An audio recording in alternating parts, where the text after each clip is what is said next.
When most people switch from a gas car to an electric car like a Tesla, they think that their expenses will be cheaper, right? Since I don't have to pay for gas anymore. And yes, that is usually true. However, there are a lot of extra costs to having a Tesla, especially when you're coming from a cheaper, eco-friendly car like a Prius, which is the car that I was coming from. We've had our Model Y for almost 3 years now, and compared to the Prius, the Tesla definitely has some additional costs. So today we are going to go over all of those so that way when you get your Tesla, you don't get any surprises. Also, if you are getting a Tesla, don't forget to use my referral link for $500 off a Model 3 or Model Y, or $1,000 off of a Model S or Model X. What is up, everyone? It's Everyday Jan. My channel is all about health and wealth, and once in a while, I'll do a Tesla video here and there. If you're new here, hit that subscribe button for more videos. First, let's talk about vehicle registration costs. With our previous cars, which was a Prius and also a Lexus RX, our registration cost was around $300. And yes, they were a little bit older cars, but nothing crazy old. But for the Model Y in 2022, we paid $727 in DMV registration fees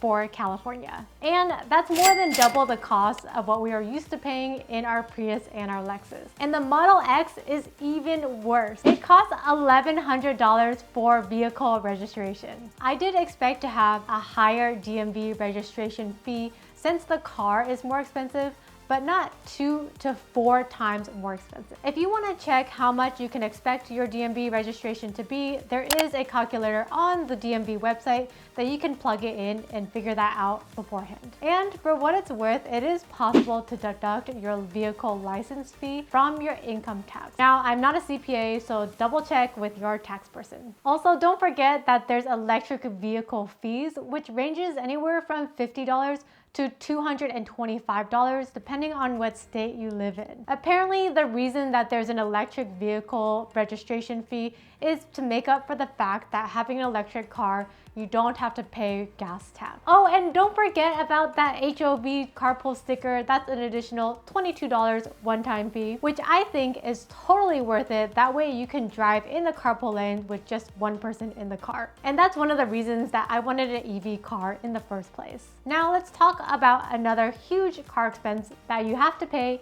every year: insurance. When we first got our Model Y, we had AAA and we were paying around $2,500 a year for our Model Y insurance. Then the next year, it went up to $3,100 a year. And that was a crazy jump. We didn't have any accidents. There was no crazy change in mileage. Nothing changed. And when we asked our AAA agent why it increased, he actually told us that it was because AAA reclassified Teslas as a luxury vehicle, and therefore the premiums increased company-wide. Also, it is more expensive to repair a Tesla because of the parts compared to something like a Prius. So now we have State Farm and we pay around $2,100 a year. I'm guessing it might go up next year, but we'll see and we'll keep you posted. Now, based on other Tesla owners, I've seen the Model Y insurance cost anywhere from $2,100 to $3,100, just depending on what company you use and what type of insurance plan you have. Tesla also has their own insurance, which I've heard is actually a pretty good price.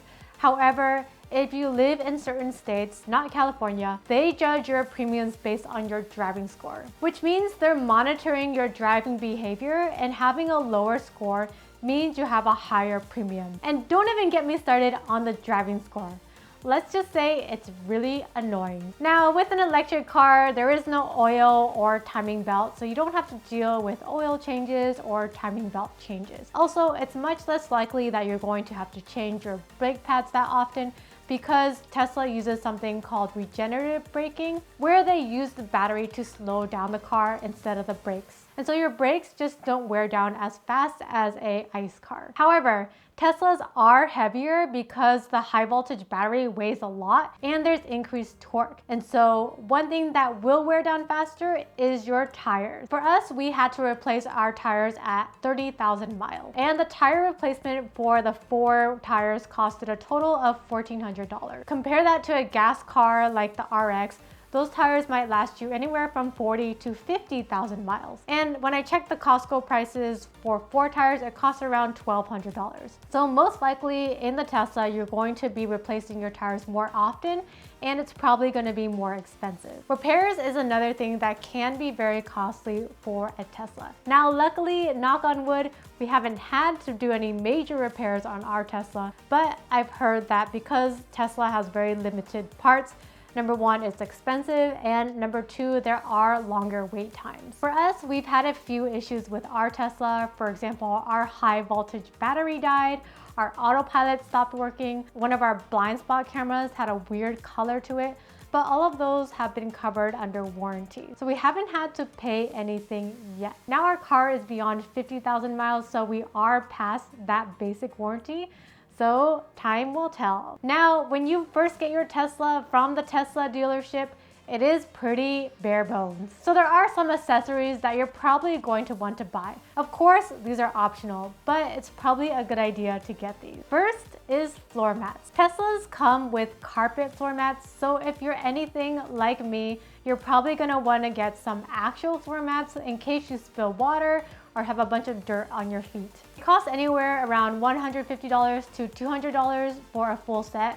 We love Tesmanian's floor mats as well as 3D Maxpider. You can use Everydaychris's code for an additional discount for those floor mats. Now, another thing that the Tesla doesn't come with is a license plate holder. And technically, yes, front license plates are mandatory in California. We actually got a ticket for not having a front license plate. And so a front license plate holder costs anywhere from $40 to $60 on Amazon. Another accessory that you're probably gonna want to get is a mobile charging cable. Now, this used to come with all the Teslas, but it's no longer provided. This will allow you to charge your Tesla with a standard outlet or with a NEMA 1450. They sell this on the Tesla website for $230. Also, if you want faster charging at home, you might want to install a Tesla wall connector, and that costs $475 on the Tesla website. Also, you're probably going to want an electrician to do that install for you, unless you're an electrician yourself. For us, costed us $300, but that was a couple years ago. I'm guessing the prices have probably gone up. Now, there are a ton more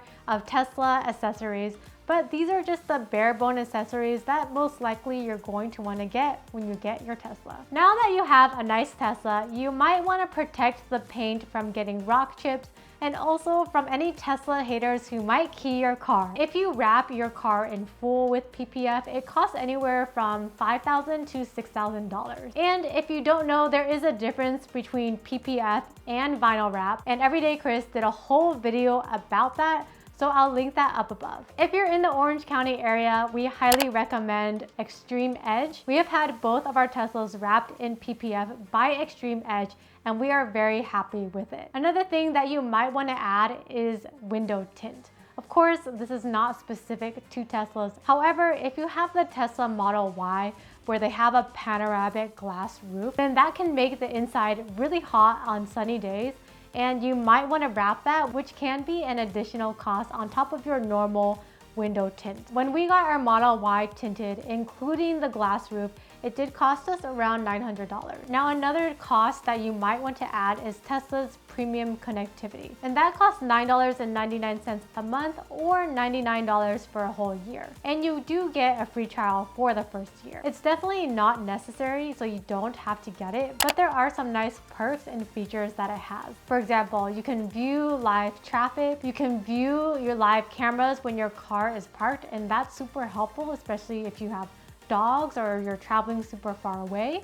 You can still see what's going on in your Tesla on your phone. Also, you can watch Netflix, YouTube, and listen to music. Charging is another cost, but it's not an unexpected cost. If you're charging at home and you're charging during off-peak hours, then typically it's going to be cheaper than gas. But of course, because you're not spending your money on gas anymore, then your electricity bill is going to go up. And just for reference, for us, for the last 12 months, we spent $1,021 on charging, and we drove around 20,000 miles. So just to summarize everything, our annual recurring cost, including insurance, DMV registration, premium connectivity, and charging, comes out to $3,926 yearly. Our maintenance cost in the last year was $0, but we replaced our tires the previous year for $1,400. Optional initial one-time costs, including the HOV sticker, floor mats, front license plate, mobile charging kit, wall connector, electrician, PPF, and window tint, came out to $7,187. If you don't include PPF and window tint, then it's $1,287 one time. While there are a lot of extra costs when it comes to having a Tesla, especially if you're coming from something like a Prius, there are also a lot of cost savings too. And it's just so convenient. I love not having to go to a gas station anymore. All right, I hope that video helped you know what to expect cost-wise when you get a Tesla. And don't forget to check out Everydaychris's YouTube channel, which is everything you need to know about having a Tesla. Also, don't forget to like and subscribe to this video, and I'll see you guys next time. Bye for now.